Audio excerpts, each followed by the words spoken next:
Sir আপনি নাকি কাজের মায়া লাগবে কইছিলেন। মোনা, ডিভোর্সের 2 বছর পরে মোনার এই অবস্থা।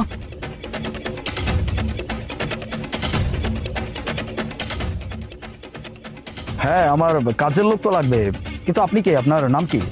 আমার নাম তো মুনা। ওই যে ওই আপনাকে পাশের বাড়ি যে খালাম আছে না, আমি হের বাড়িতে কাম করি। হ্যাঁ কইছে এই বাড়ির কথা, এই বাড়িতে নাকি একটা কাজের মায়া লাগবো, এই লেগে আইছে। বুঝতে পারছি। আচ্ছা, ঠিক আছে, আপনি কাজ করবেন, ভালো কথা। আমি কিন্তু আপনাকে স্যালারি 10,000 টাকা দিব। 10,000 টাকা? সমস্যা নাই, আপনি 10,000 টাকা দিয়েন, চলবে। ওকে, তাহলে কালকে থেকে সময় মতো চলে আসবেন। যান। আচ্ছা। এই যে বলছিলাম যে আপনার মুখে এটা কিসের দাগ? হয়েছে কি, ওই আমি সিঁড়ি মুছতেছিলাম বুঝছেন, ওই সিঁড়ি মুছার সময় ওই যে পা পিছলে পড়ে যায়, আমি কপালে ব্যথা পাইছি। আপনি কি আমাকে বোকা পাইছেন?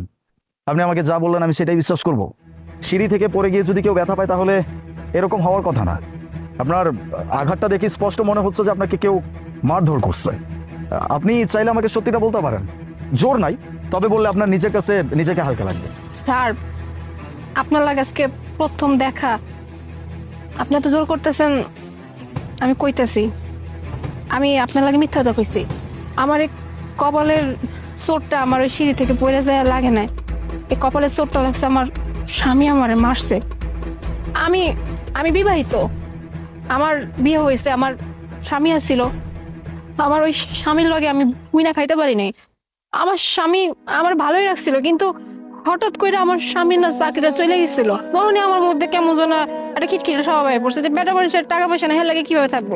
তারপরেই আমি একটা পরকিয়া করি, মানে একটা পোলার লাগে সম্পর্ক করি। ওই পোলার লাগে সম্পর্ক কইরা আমি আমার স্বামীর ছাইরা চলে গেছিলাম। আমার জীবনে ওইটাই ছিল সব থেকে বড় ভুল। ওই কথা আছে না যে পাপ করলে পাপের শাস্তি দুনিয়াতে ভোগ করা যাইতে হয়, আমার ওই অবস্থা হয়েছে স্যার। আমি আমার স্বামীর লাগে অনেক অন্যায় করছি। আমার স্বামী অনেক ভালো একজন মানুষ, আর আমি ওরকম একজন মানুষে এমনি করে ঠকাইছি। আমি আমি যে পোলা লাগে ভাইকে গেছি না, এই পোলা আসলে ভালো না। আমার বিয়ের পর 2 দিন ভালো রেখা 3 দিনের মাথায় তার আসল রূপ দেখানো শুরু করছে। আমার মারতো, আমার লাগে খারাপ খারাপ ব্যবহার করতো, আর পোলা ছিল নেশা টেশা কইরা সব শেষ করে ফলাইছে। এরপর আমার কামে বাইর করছে, কাম করে আইনা তো টাকা দিবি, টাকা দিয়ে সংসার চালাবো। তাও আমি করতাম, কিন্তু আমি যখন কইছি যে নেশা পানি ছাইড়া দিতে, তখন আমার অনেক মারধর করে। মারধর করার পর আমার একদিন ঘর থেকে বাইর করে দেয়। আমার তার যাওয়ার কোনো জায়গা নেই, কোন মুখ নিয়ে কার কাছে যাবো, না বাপ মার কাছে যাইতে পারবো, আর স্বামীর কাছে যাইতেই পারবো না। এরপর থেকে আমি এই যে মানুষের বাড়ি বাড়ি কাম করি। Very sad. আপনার কথাগুলো শুনে যতটুকু বুঝলাম সেটা হচ্ছে আপনার যে আগের স্বামী ছিল উনি বেশ ভালো মানুষ ছিলেন। তাহলে তো আপনি